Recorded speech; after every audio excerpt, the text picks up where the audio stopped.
tokkoon sinii masaaba nabii keessa zulbi jaadayn irraa ni sinii odeessa Abdal Uzzaa jedhama jalqaba maqaansa nama isaan beekneen himee wal barsiisa karaan irra deemee ni sin agarsiisa Muzanii jedhama bakki dhalootasaa isa daa'imummaan jiru du'e abbaansa wasiila tokko qaba baay'eedha sooressa fuudhee guddifatee qabeenya ofii keessa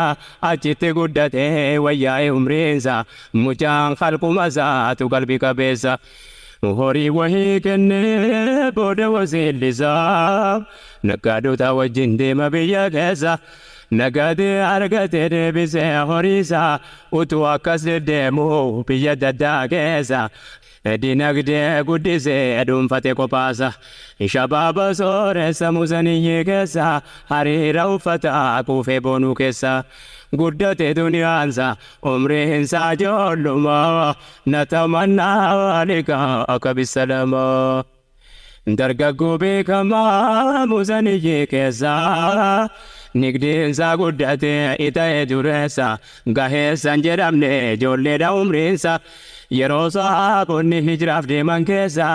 daawaa godheef gariin muhaajira keessa akki ta'uu bare amani rabbiisa isa qofatu amane qawmii guutuu keessa amantii ofii dhoysee taa'e achi keessa dhokatee salaata fagaate ganda keessa hamma yooman dhoysa jedhee ka'een hima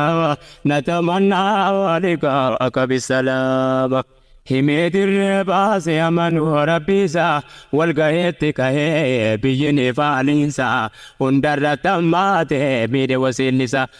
saamirraa fudhatee hunda qabeenyasaa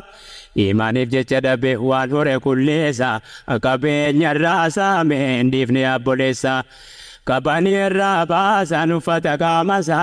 maraatu ta'ee adeeme kophaasa